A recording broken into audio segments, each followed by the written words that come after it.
بسم اللہ الرحمن الرحیم۔ تین کام اگر انسان اپنی زندگی میں کر لیا تو وہ کامیاب ہو گیا۔ اگر کوئی شخص یہ 3 کام اپنی زندگی میں کر لیتا ہے تو وہ کامیاب ہو جاتا ہے۔ وہ 3 کام کیا ہیں؟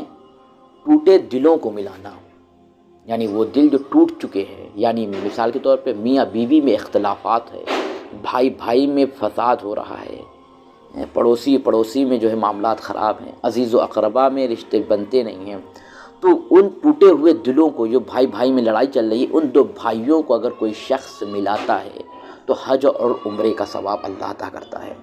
پھر میاں اور بیوی کہ ہاں اگر اختلافات ہو رہی ہے، میاں بیوی میں لڑائیاں چل رہی، کسی بات کو لے کے پریشانیاں چل رہی، مصیبت چل رہی، اور اگر میاں بیوی میں اختلافات کو ختم کرواتا ہے تو اللہ اسے حج اور عمرے کا ثواب عطا فرماتا ہے۔ آج جان سکتے ہیں حج کرنا کتنا بڑا مشکل ہے۔ یہ حالات بہت کم سے لوگ ہوتے ہیں کہ جو حج کو جا سکتے ہیں، جو عمرے کر سکتے ہیں۔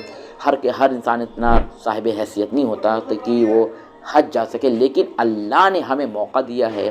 اگر ہم ٹوٹے ہوئے دلوں کو ملاتے ہیں، کسی میں اختلافات ہو اس اختلافات کو ختم کراتے ہیں، تو اللہ ہمیں حج اور عمرے کا ثواب عطا کرتا ہے، اور دنیا کا سب سے بہترین کام یہی ہوتا ہے۔ پھر اس کے بعد جو ہے وہ یہ ہے کہ انسان کسی کی غلطیوں کو معاف کر دے۔ کسی کی غلطیوں کے مثال کے طور پہ ایک زمانے میں کسی نے میرے ساتھ زیادتی کی تھی، مجھے ستایا تھا، اب وہ مجھ سے اچھے سے طور طریقے سے بات کرتا ہے، تو وہ ماضی کی خطاؤں کو معاف کر دے، ماضی کی غلطیوں کو ختم کر دے۔ وہ اس نے جو زیادتی کی ہے اس کا اعمال ہے، اس کا پروردگار اس سے روز محشر حساب لے۔ اگر آپ اسے معاف کر دیں گے تو پروردگار آپ کے بھی ماضی کی خطاؤں کو معاف کرے گا، لیکن اگر آپ نہیں معاف کریں گے تو آپ کیسے امید لگا سکتے ہیں کہ آپ نے جو گناہ کیا ہے اور پروردگار اس گناہوں کو معاف کرے گا؟ تو لہٰذا ماضی کو خطاؤں کو معاف کریں۔ پھر تیسرا یہ ہے گناہوں کو چھپانا۔ تیسرا عمل گناہوں کو چھپانا، یعنی اگر دیکھ رہے ہیں کہ کسی نے برائی کی ہے تو اس برائی کو لوگوں کے درمیان نہ بتائے، لوگوں کے درمیان آشکار نہ کرے کہ وہ شرمسار ہو جائے، شرمندہ ہو جائے۔ اللہ ستار العیوب ہے، اللہ ہمارے عیبوں کو چھپاتا ہے۔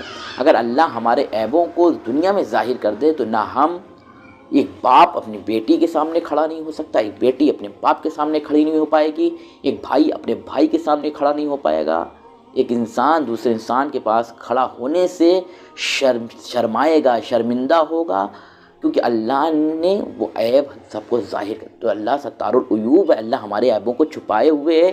تو ویسے ہمارا بھی فرض ہے کہ اگر ہم دیکھ رہے ہیں کسی کے عیب ہیں تو اس کو عیب کو چھپائیں، اور اس کے عیبوں کو چھپانا جو ہے بڑا اجر و ثواب ملتا ہے، اور اللہ ہمارے گناہوں کو معاف کرے اور ہمیں علم اہل بیت سے مالا مال کرے۔ والسلام علیکم ورحمۃ اللہ۔